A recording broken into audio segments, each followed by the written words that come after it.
Men olis qishloqda ulg'aydim.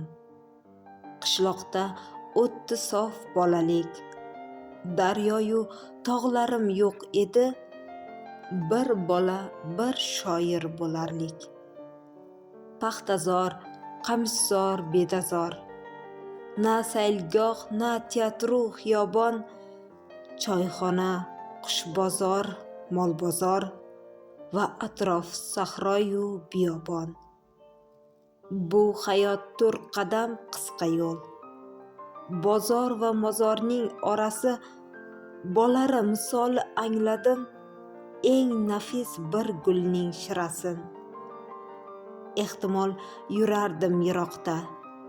Hayotda yo'l ma'no topmasdan baxtimga bor edi qishloqda kutubxona atalgan maskan.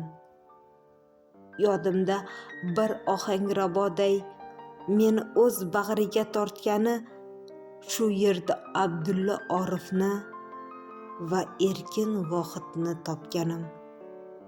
Men anglay boshladim o'shanda, bir tilla baliqchadek go'yo qishloqdan iboratmas bu olam, ko'lmak yo hovuzmas bu dunyo.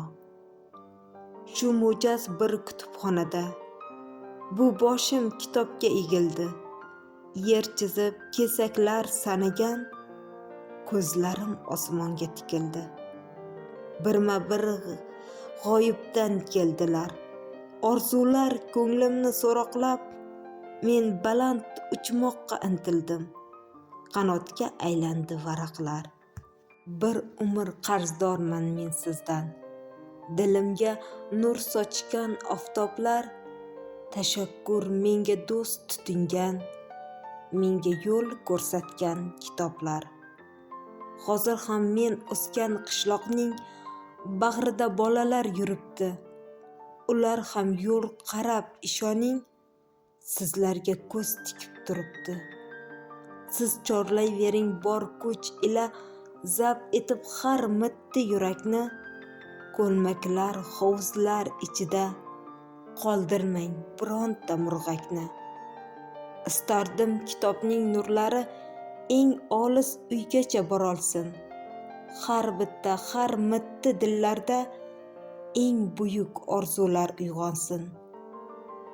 Boshchalar egilsa kitobga, oyoqlar kitobga yugursa, o'qirkan ko'zchalar yoshlansa va mitti mushchalar tugursa.